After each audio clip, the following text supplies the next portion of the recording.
Sekarang gantian Mas yang aku bonceng. Tiba-tiba tubuh Mail terasa ringan seperti melayang. Dunia berputar. Ia merasa ditarik oleh kekuatan yang tak terlihat. Pandangannya mengabur, lalu gelap.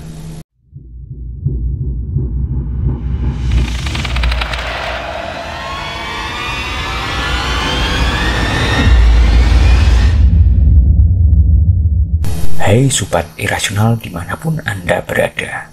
Kali ini kami akan menceritakan pengalaman seseorang yang bersinggungan dengan dunia supranatural. Apabila kalian juga memiliki cerita seram yang ingin divisualkan dan dibagikan, maka kirim di email cerita.irasional@gmail.com.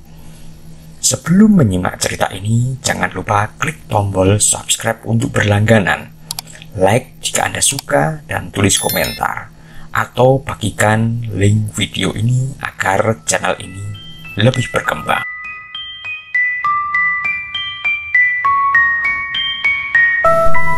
Malam sudah merangkak melewati jam 12 ketika Mail menyelesaikan tugas kelompok di kampus. Sebagai mahasiswa semester akhir, tekanan skripsi dan laporan praktikum membuatnya sering pulang larut. Kampusnya yang berada di pinggiran kota dikelilingi perkebunan dan hutan kecil. Jalanan menuju kosannya sepi dan hanya ada satu jalur utama yang harus dilewati, yakni Jalan Raya Mangunreja yang terkenal angker sejak dulu. Mail bukan tipe orang yang mudah takut. Dia realistis, percaya pada logika, dan merasa hantu hanyalah cerita karangan orang-orang yang menakut-nakuti. Malam itu, setelah berpamitan dengan teman-temannya, Mail menyalakan motor bebek tuanya dan melaju pelan menembus udara dingin. Lampu motor kuning temaram dan jalanan sudah sangat sepi. Hanya sesekali terdengar suara jangkrik dan sesekali lolongan anjing dari kejauhan. Saat memasuki area pohon besar yang tumbuh di sisi kiri jalan, pohon beringin tua yang katanya ditanam sejak zaman Belanda, Mail merasakan hawa dingin yang berbeda. Angin yang bertiup seolah menggigit kulitnya. Ia mengecilkan gas motornya dan melirik sebentar ke arah pohon. Lalu ia melihatnya. Seorang perempuan berdiri di bawah pohon memakai kebaya putih dan rok panjang. Rambutnya terurai rapi. Wajahnya menunduk. Wajah perempuan itu sekilas terlihat cantik, namun sesekali pucat dengan senyum tipis. Lalu Mail mengerem. Aduh, jam segini masih ada orang, gumamnya. Wanita itu mengangkat wajahnya, senyumnya manis, tetapi matanya kosong. Mas, boleh nebeng? Suaranya pelan dan lembut. Mail ragu, tapi melihat ke sekitar yang kosong dan terpencil, rasanya kejam kalau menolak perempuan sendirian di tempat seperti itu. Lagi pula, wanita itu kelihatan normal. Mail mengangguk. Iya, naik aja. Mau kemana? Ke arah kota. Nanti saya turun di depan Gang Karangjati, jawab wanita itu sambil naik ke jok belakang. Begitu ia duduk, Mail merasa motornya lebih berat dari biasanya. Tetapi ia mencoba mengabaikan itu. Mereka melaju dalam diam. Jalan sepi membuat suara mesin motor terdengar jelas. Mail mencoba mengajak untuk ngobrol. Nama siapa, Mbak? Hening. Mael melirik spion. Wanita itu menunduk, rambutnya menutupi wajah. Mbak? Tanya Mael. Tadi Mas lihat saya cantik ya? Tanyanya tiba-tiba. Mael kaget dengan pertanyaan aneh itu. Iya, maksudnya Mbak kelihatan anggun, jawab Mael dengan gugup. Wanita itu terkekeh pelan. Suaranya serak meski tetap terdengar lembut. Mas Mael, mau tahu nggak? Saya sudah lama nunggu di pohon itu. Mael mengerutkan kening.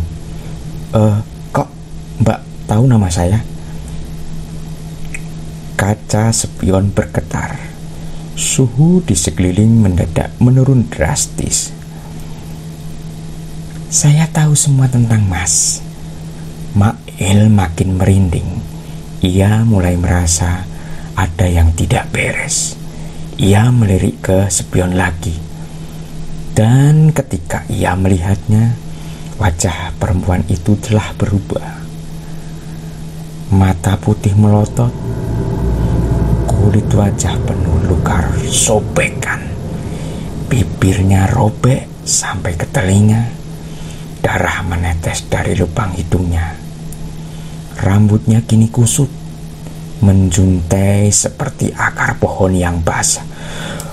Astagfirullah. Mael spontan memelintir gas motornya sekuat tenaga. Motor meraung, berusaha kabur dari sosok yang mengerikan di belakangnya. Tapi semakin cepat ia melaju, suara tawa perempuan itu justru semakin keras di telinganya. Suara tawa yang berubah menjadi jeritan melengking menusuk telinga. Mau kemana Mas Mail? Kan kamu sudah boncengin aku, jerit perempuan itu. Mail panik, tangannya gemetar di stang motor. Air mata keluar tidak sadar. Jalan yang dilalui terasa seperti tak berujung. Tiba-tiba motornya mati mendadak. Total mesinnya berhenti, lampu pun padam. Mael terjatuh. Tubuhnya terpental ke rerumputan di pinggir jalan. Dalam remang cahaya bulan, ia berusaha bangkit, tapi lututnya lemas. Ia menoleh ke belakang. Tak ada siapa-siapa, hanya motor yang tergeletak di tengah jalan. Tapi suara itu masih ada. Kenapa Mas turun? Ayo lanjut perjalanan kita. Mael memutar kepalanya ke arah pohon tadi. Di sana sosok perempuan itu berdiri di atas dahan pohon. Rambutnya menjuntai sampai ke tanah. Matanya menyala merah. Wajahnya menatap ke arah Mael. Perempuan itu melayang turun tanpa suara, seolah ditarik oleh angin. Mael gemetar, mulutnya bergetar membaca doa. Perempuan itu melayang mendekat, semakin mendekat, sampai hanya berjarak 1 meter dari wajahnya. Lalu dia berbisik, sekarang gantian Mas yang aku bonceng.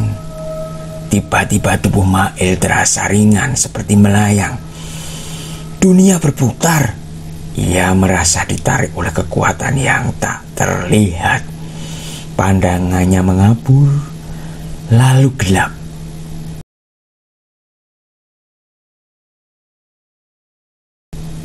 Mael terbangun di rumah sakit. 2 hari kemudian, ibunya menangis di sisi ranjang memeluknya. Mael, ya Allah, kamu sadar juga nak. Mael bingung, kepalanya berat. Beberapa perawat masuk mengecek kondisinya. Menurut dokter, Mael ditemukan oleh warga pada pagi hari Ia tergeletak pingsan di pinggir jalan raya Mangunreja. Motornya rusak parah, seperti habis tertabrak sesuatu. Namun tak ada luka serius di tubuhnya, hanya lebam-lebam dan shock berat. Yang membuat bulu kuduk merinding adalah fakta berikut. Di jok belakang motornya ditemukan bekas duduk yang penuh dengan darah dan rambut panjang yang tidak bisa dijelaskan asal-usulnya. Mail bercerita kepada keluarganya tentang kejadian malam itu, namun tidak ada yang benar-benar percaya. Hanya seorang kakek tua di kampungnya yang memberi penjelasan. "Oh, itu dia, si Sundari. Dulunya gadis cantik, ia juga mahasiswa. Dia dibunuh pacarnya dan dibuang di pohon itu. Sejak saat itu, siapapun yang lewat malam dan melihat sosok itu dan terlihat cocok, maka ia akan membonceng." Mail pindah kos tak lama setelah sembuh. Ia tak pernah lagi lewat jalan itu, bahkan di siang hari. Motornya yang sudah diperbaiki akhirnya dijual, dan sampai kini ia tidak pernah naik motor sendirian di malam hari.